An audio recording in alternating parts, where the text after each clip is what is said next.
Welcome, everyone. Thank you so much for joining us. If you don't know where you are, you're on a webinar with Easy Agile and catworkx, the wonderful catworkx, and we're going to be talking about make plans that ship. So turning that strategy and the goals that we all love into delivery. So I'm Hayley, and I am the Senior Partner Manager here at Easy Agile. Easy Agile makes apps for Jira, and we are located in Sydney, where so many of you are. So great to have you online. Andreas, over to you. A bit of an intro.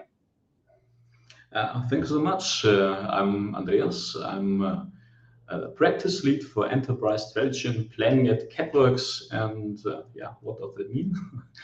I'm responsible for all topics: strategy, portfolio, planning. As catworkx, we are the #1 Atlassian partner in the EMEA region, #2 worldwide, and we focus on all solutions that help make people's lives easier when it comes to portfolio and planning. Nice, awesome. Thank you so much for joining us. So let's dive straight in. What are we going to be talking about tonight? Here's the plan. We're going to start with a quick poll. We'd love to know what your biggest pain is when we look at the common issues that teams face around goal setting. So then we'll talk about a simple 5-step framework or guide, and we'll walk through that guide using Easy Agile Programs, and also, of course, the knowledgeable expertise of Andreas here. And everything that we'll be discussing is all around two main jobs that team leaders need when it comes to making plans that ship. So it's about goal setting.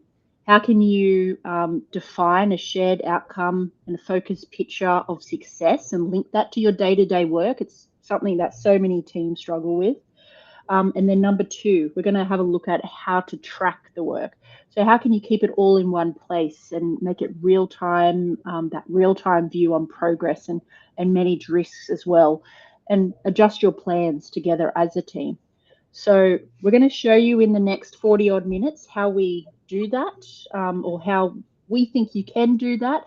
And then there'll be some time for questions and answers towards the end. So let's open that poll. Oh, it's going. Oh, okay. Yes, unclear changing priorities, complex, poorly considered dependencies. Andreas, is any of these aligning with some of the things you've experienced in your world? Absolutely. Those are all classic challenges, and I could go rant on about any one of these, but probably just a few words. Yeah. I mean, goals, for example, they're especially elusive. I mean, everyone's aware probably of the goals on a strategic level, but the question is, how do they affect my daily work? How can I contribute? So that gap between high-level goals, strategic goals, and the team's work, for example. And the same is like, sometimes use the example, people are chasing some goals. They can make, like, my favorite, the ESG score. ESG We're chasing up made-up targets in order to please an investment bank, but, well, does it really bring value to my customers? Does it help us improve? So choose the goals wisely. The same goes for KPI. What do you want to measure and why? Like comparing velocity across teams is some anti-pattern that still happens, so that doesn't make sense. So choose the right ones. And probably one of the most priorities, setting the course, the right course, doing things accordingly. That's a tricky one. We come back to that later. And dependencies. You can imagine delivery in company depends on collaboration. And collaborations, basically, everything's an assembly line to some degree. People have to work together, depend on other people's input to bring it all together. And lastly, the progress, be aware of the current progress, helps you take measures if needed and provide a clear picture. So I probably go with the last one. All of the That was definitely my take. I was definitely all of the above. I think as someone who works with a variety of customers across the world here at Easy Agile, we've definitely, and even in our own organization, right? Like, let's be real, we've struggled with all of these on and off. So thank you all to the audience for participating in our quick little poll. And I think, as Andreas and I have said, we're pretty aligned here. All right, let's move on. So thanks for your responses. Common problems, as I said, and we often see different versions of success, and where planning starts before defining what success looks like. So, we have goals stored in slides and on documents, and instead of having them on the in an actual project management tool that teams use day to day, and that's where the information should live. But we've got these disparate tools and places that we often store this information. And that can mean that strategy can often feel disconnected.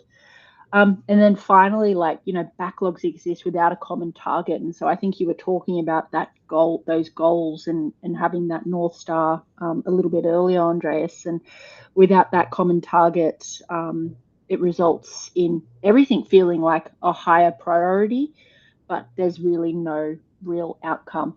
And so the result is rework, friction, conflicting priorities.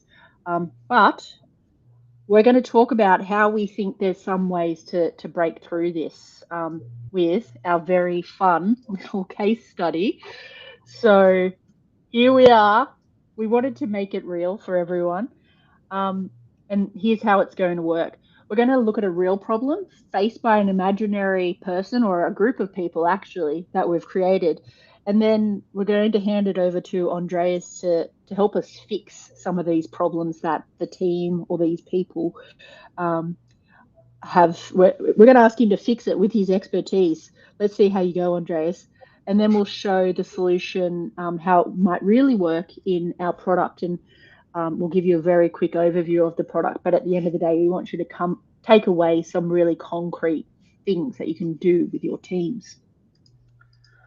All right, Wilbur. Now, first of all, we had lots of discussions around our little furry friend on the screen here. Looks a little bit like a Muppet, but maybe I shouldn't say that for copyright purposes. I don't know. I just put it out there. So this is Wilbur. Andreas, Wilbur's an agile, or I should say a release train engineer. What does a release train engineer do? You can imagine it like literally, like release train engineer, like the conductor of the release train. That's where the term comes from. It's a term from the Agile framework, from SAFe.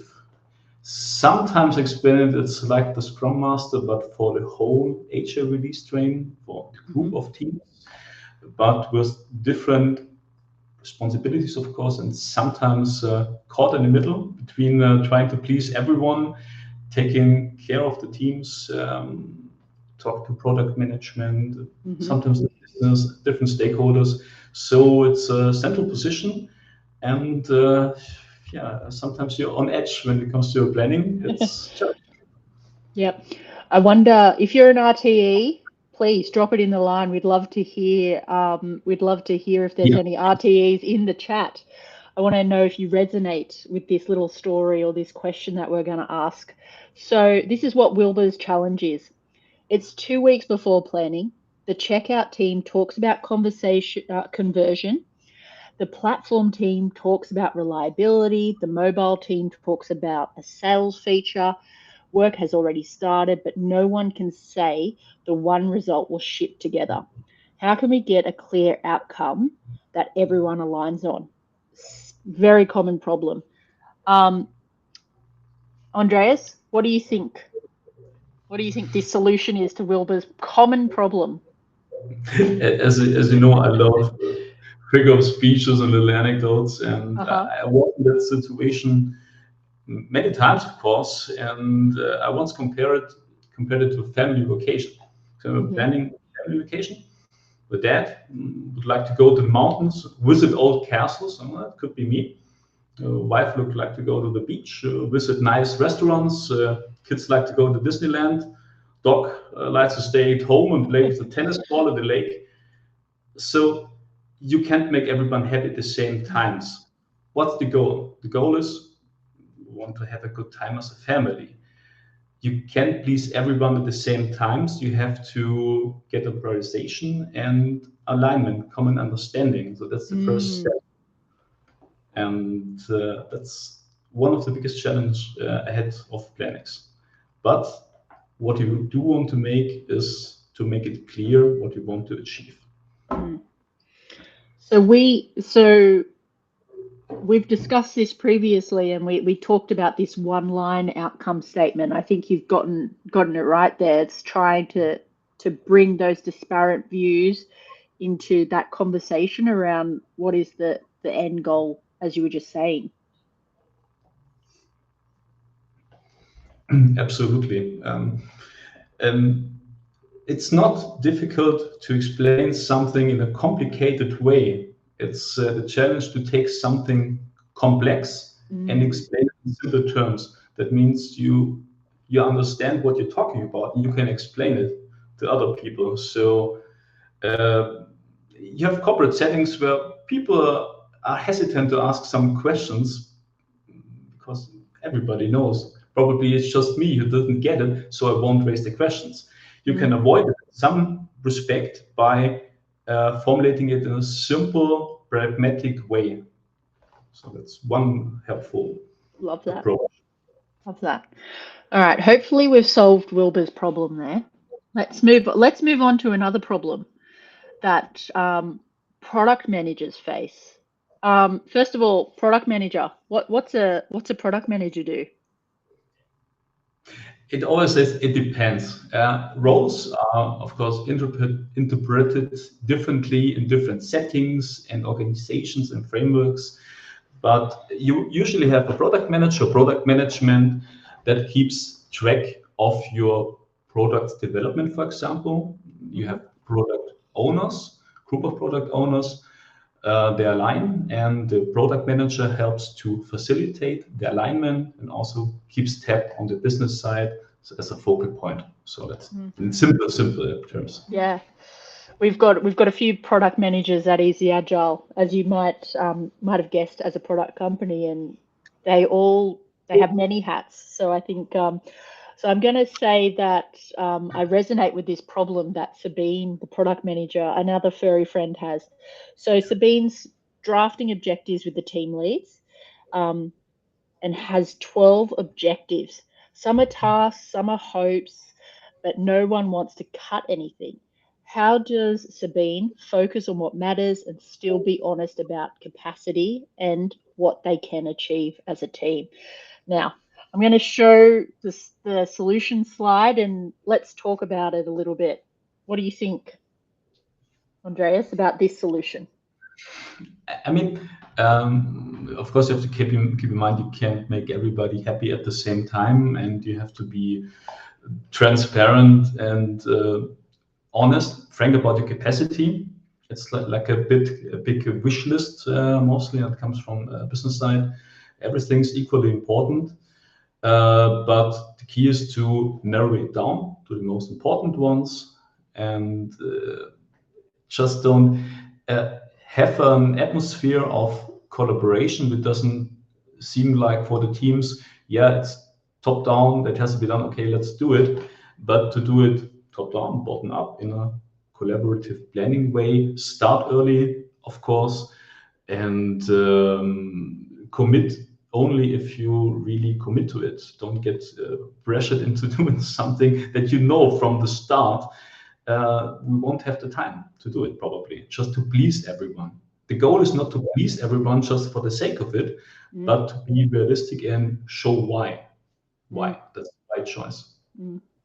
Yeah, so much at Easy Agile, we talk about, like having a safe environment to have those really honest conversations. And I think, and sometimes people have to step out of their comfort zone and have those conversations around, this is just something that we can't commit to, or it's just something that's not going to be done. And they're really hard conversations, those realistic conversations, but at the end of the day, they benefit all the organizations. So I think that's really great. Cool. All right, let's meet our friend Leah. So Leah, product owner, product manager, product owner. What's a product owner do? Product owner, I always call like the central figure of the whole delivery. Brings the team together, leads the team, the delivery, has the business goals in mind. It's a mix between a team lead, but not in a disciplinary way, like not in a line organization, but the focus is to be the lead of each delivery team, which could be a Scrum team, for example. And also the one challenge is the alignment with other product owners, product management, and very, very crucial role. Yeah, wow. Okay, so yeah, something about cross-team dependencies is very important to this person as well. That's cool.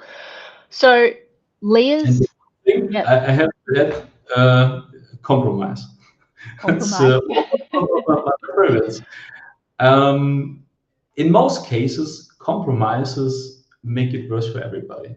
I once said, imagine I want to go on a vacation, want to go to Norway, see the lakes. My wife wants to go, for example, to Australia. Man, let's meet in the middle, literally.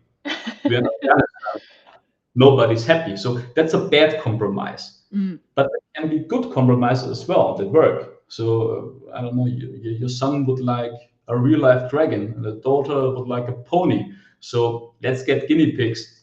Kids are still happy. So what I want to say, like compromising means be reasonable and realistic about it, not to please everyone, because sometimes the pragmatic objective approach is not pleasing, but it's the right call. Long rant, but important topic. Yeah, wow. Okay, it does sound like a really important role. So let's talk about Leah's problem, and I think this is probably something that a lot of product owners would resonate with. So when we have value discussions with product and engineering, everything is top priority. We don't share a common value scale, so conflicts never get resolved and often feel personal or political. How do we come to a fair compromise? You've touched on so much of where we get to, but tell us a little bit about this business value concept, Andreas. Business value is a way to create a common understanding how to compare the contribution of a delivery, for example, a feature. It sounds abstract, but in the end, you should be able to compare. If you have, for example, different requests, different requirements should be fulfilled. We want to improve performance, reduce response time, have a higher level of automation, for example, or create a new product. How do you compare it? You have to think about the method behind it. For example, number of affected users, like time saved by time you spend on fixing bugs manually, for example, customer happiness, NPS score. A business value is the common denominator to make requests comparable to another. Got it. So it's like you can't compare apples to apples, but you're coming up with some sort of scale that value that you can do. That's cool. I like that concept, and you do have many good antidotes. I'll give you that. All right, so now we are going to very quickly jump in over to Easy Agile Programs. So this isn't a product demo, but I wanted to show you how we can do some of the things that we were just talking about around that business value all in one place. If you haven't heard of Easy Agile Programs, we're a plugin for Jira. And first, a very quick introduction. So what we're doing is we're taking the PI planning experience off the wall, or maybe outside of a whiteboarding tool that you're doing quarterly planning or PI planning in today, and we're providing a solution that really seamlessly integrates with Jira. We have customers all over the world for using easy agile programs. I know Andreas is a big fan, hence why we've got him on the call tonight. But when we look at what we've got here, we've got 3 layers to easy agile programs. We've got our top layer. This is our program roadmap. It's our high level view of that business stakeholders can use to visualize features and milestones. As you can see, we've got our epics here. We've got our milestones sitting at the top. Then we're going down into the program board. And this is where each team can see how they're delivering and highlight those cross-team dependencies, which is those spaghetti lines that you're seeing across the screen here. Those are dependency lines. And then finally, we've got our team planning board. And so this is where the teams plan during breakout sessions. They schedule the work. They create stories. They drag and drop things from their Jira backlog into the one space. But they also create PI objectives, which is what we were just talking about, Andreas. So in this product, you can pull together your PI planning objectives, your committed, and your actual. And you can see how all of those things, how your objectives align with their linked epics and also their linked stories. So I think that it's great to see how the value that you're creating at the team level goes to the team of teams level, and that at the highest organizational objective level as well. So that's a very quick overview of programs. Maybe I can add. Remembers when I started working in Agile roles like 11 years ago, at least, something like that. Like that's how we started. We used to see each other in person. We had big planning boards, posters, and we also used for the PI plannings the little red strings. But the challenge was always, okay, how do we bring them back to the office, to the venue? We took pictures and put them in Confluence, but there weren't any suitable interactive tools that suit our remote world now. So the Easy Agile, in my opinion, took a very practical approach of bringing it to the digital world. So and you're right, I like it. I like the new solutions. Good. I'm glad you like it, and I hope some people on the call like it as well. All right, let's keep going with solving the world's problems here. So now we're talking about Thomas. So an engineering manager, an eng manager, as we like to say at Easy Agile. What's their role in the organization, Andreas? Titles, of course, keep changing. We're talking about SAFE. You once had a system team, then you have an architect team, and but dedicated engineering managers, of course, as the title says, rely on technical aspects. Sometimes the roles are not dedicated to a single team, but as a support function, for example, as a knowledge hub, kind of like an architect in a different setting. They provide their support to a variety of teams, provide their feedback and input. And if you take engineering manager literally, it can be also in a technical sense, like in industrial context, where it's really about engineering and only software engineering. So again, a variety of possibilities how that role is assigned in a real life setting. And I like how you see the focus again on goals and spot dependencies. So if you imagine an engineer imagining a machine, literally, for example, how everything, the gears work together, how it's planned, how everything relies on different inputs. It's basically the role, understanding the whole concept. That was an engineer does, like a lot of imagining here. Yeah, wow. Okay, big job. So I guess the challenge that we're facing, and you've indicated it there with the goals and spotting dependencies early is that Thomas is suffering a little bit when he comes to planning the next sprint. So he can't show how the work connects to specific goals, the backlog's full, but it's also disconnected from what really matters. And dependencies show up late. So how does the teams connect the bigger goals and spot dependencies early? And you've talked a little bit about the solution that we've come up with together, but talk us through, is there anything we've missed on this page? I think that those meet the highlights pretty well, because if you think keeping it visible, keeping transparency, dependency, absolutely. But one thing that came to my mind is, what do you do if age release trains or tribes are not synchronized? Maybe they're on a different cadence. Maybe they start planning when you're in the middle of a PI. How do you manage it then? Then it helps to, of course, always plan ahead and to have it transparent, because it's, again, like everything's an assembly line. You almost every time depend on somebody's input. Yes. And that's life, right? There's always dependencies. Let's quickly dive into the product here. I wanted to show the team what these dependencies look like and what the conflicts look like that we display in Easy Agile Programs.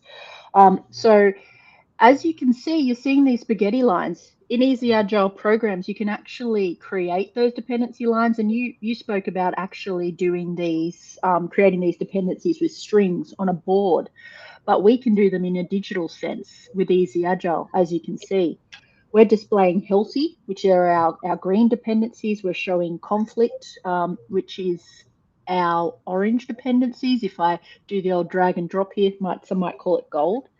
And then we've also got our healthy dependencies as well. So we're showing 3 types of dependencies.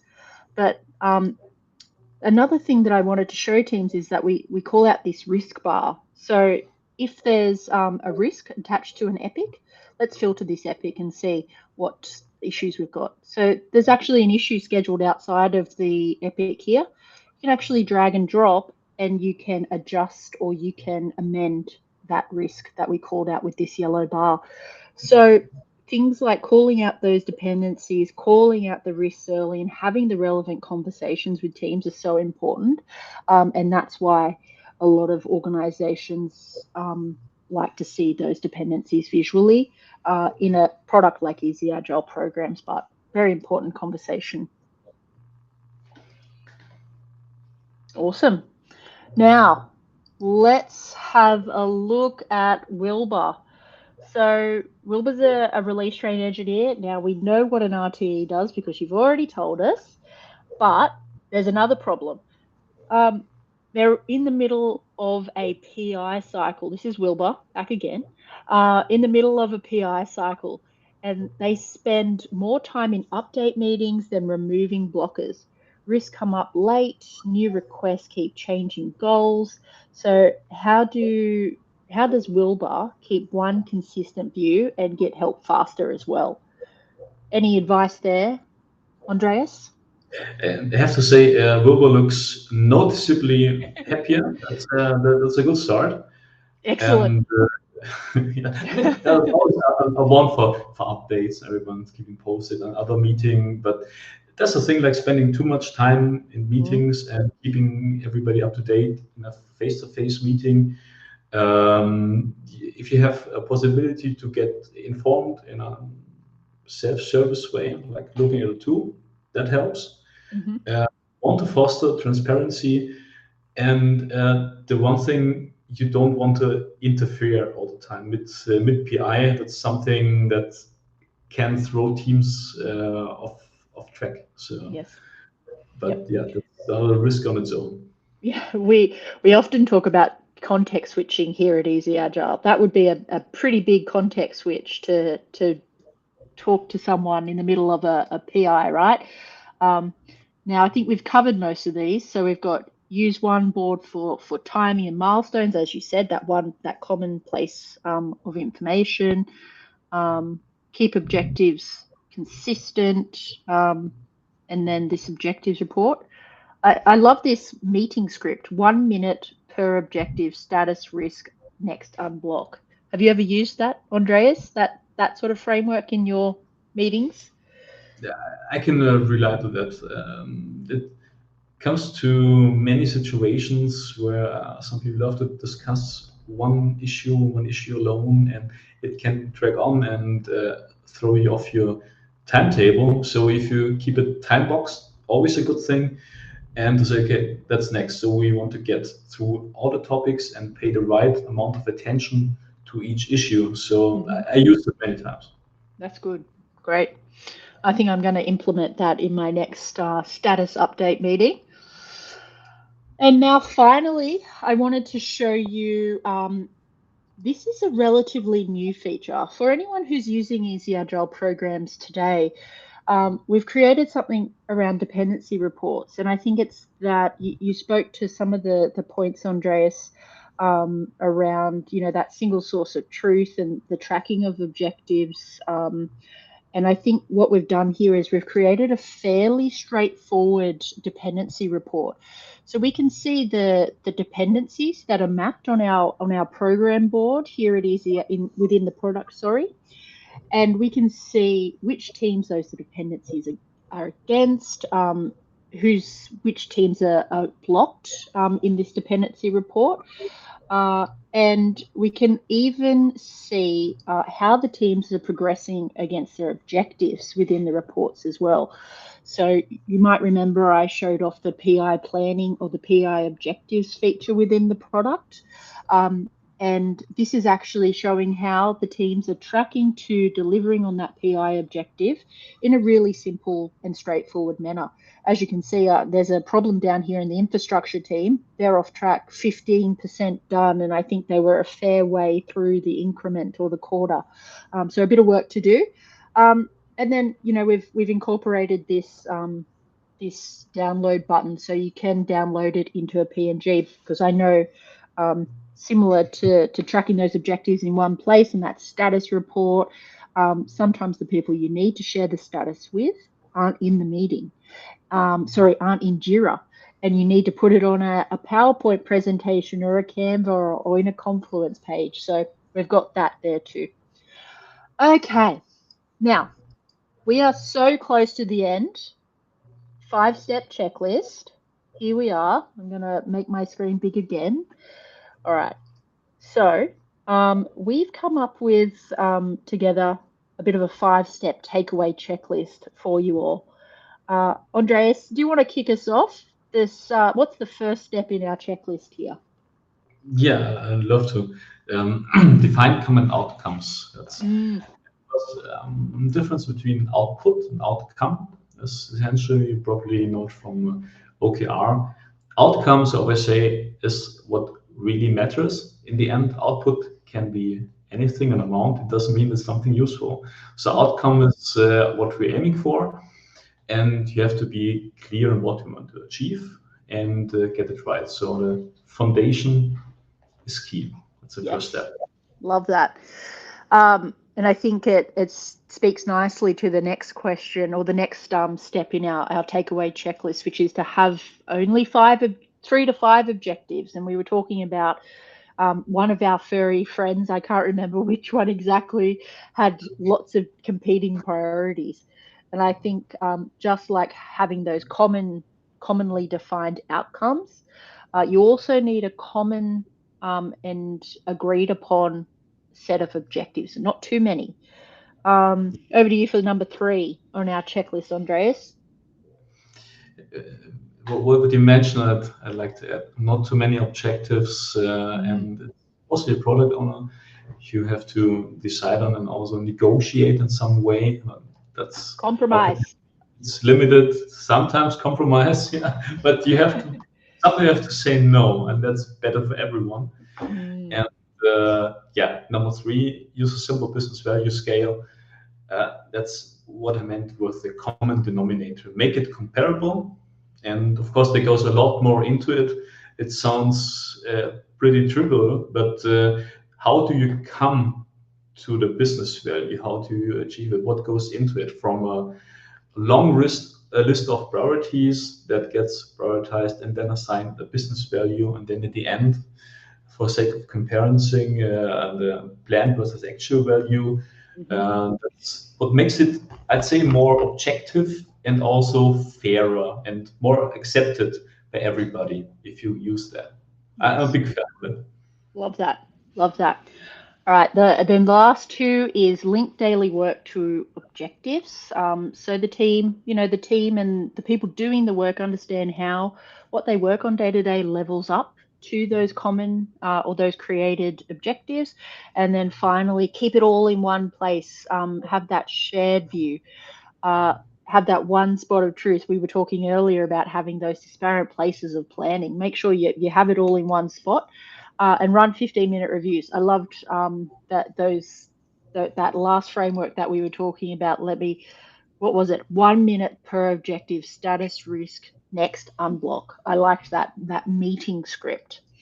All right, now this is your time to shine again, Andreas. We've got some questions.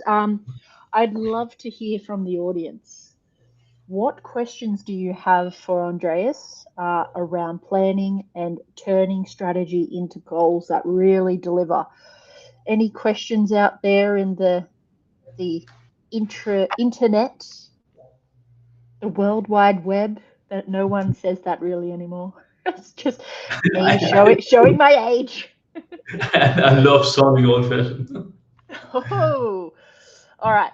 Here we go. I'm going to read one out from Tennille. I love the idea of assigning business value. This isn't something we're doing now, and I think it would really help us prioritize work better. How detailed should our assumptions be to assign a business value score? I imagined we'd need to factor costs saved or forecast something like improved monthly active users when we're thinking of the business value score we assign. Over to you, Andreas. That's a hard one. I love the question because I experience a lot of times what I meant with how do you compare requests or priorities? How do you make it comparable? In the end, there stands the business value, but how do you come to it? What we would like to do often is compare monthly active user. That's one thing, and have a little bit of, as a start, framework behind it. Is it a framework? Start simply identifying what are the factors that pay into your solution. We have a monetary value, for example, probably NPS score or something like I mentioned, and then you have to assign it a value, and then you add it up or multiply it. It's not easy to explain because it's very dependent on what kind of organization you're in, but the end result is you have a comparable business value, but it would be too much to explain. But sure, we can chat afterwards and talk about it. Hayley and I are, of course, happy to help. Yeah, sounds great. Yeah, I think I think it would be different depending on what organization and what they value. And yeah. Okay. All right. Another tricky one. How do we get business owners to assign business value consistently? Yes. You have to mention we're all people and everybody has different interests and nobody's completely neutral and objective. And sometimes I experience business owners, they know some interests, some corporate setting which is behind it, which is not obvious, why some request is more urgent. That's not clear in the first place. You cannot be all transparent in a company, of course, if you're aiming for a merger of a company and some spin-off and all the corporate slogans. That's not something that should bother the teams. What should be important to the teams is to work on the right thing and understand why we're working on it. And being consistently in assigning business value, how do you do that? I mean, try to understand it. RTE comes into play here to be smart about it, ask the right questions, and be a diplomat in some respect. Always put yourself in the other person's shoes. So what's the motivation behind it? What's really behind it? That's one aspect that makes the RTE, also product manager role, really hard. You have to negotiate with the business, and that's not that easy. And often there's a reason why, for example, business value gets assigned not consistently. It's not just on a whim. Sometimes there's more behind it. So talking about it helps. Love that. Keep it simple, for example. Keep it simple, as I said. Yes. Always. So I don't know if you have this this saying in Munich, but we have a saying here in Australia called "Keep it simple, stupid," and it's the acronym is KISS. So it just reminded me of that. I love that, and I think those skills that you were talking about, that negotiation and that empathy and putting yourself in other people's shoes, are so important for that cross-team collaboration, but any collaboration with your peers or your colleagues, or probably even in your own personal life. It's like getting to know what motivates people, and understanding that is really going to help you to, I guess, empathize, but also to have those more fruitful negotiations and potentially compromises too. Okay, last one. What's the right level of ceremony for an enterprise or a small business? Tricky question. I mean, if you don't want to end up being a ceremony, then it can feel like a theater. You're just going through the motions, and because you have to do it, you have to understand why you do it. You have to be accepted. Which ceremonies? Some ceremonies help some companies more than others, depending on their culture, how they work, what they're working on. For example, I was on a large food producing company. They work different. They told me, well, we don't do software development, so we're producing yogurt. So yeah, that's totally different. It's a different approach. You wouldn't do the same things that you do at a tech company or another kind of business.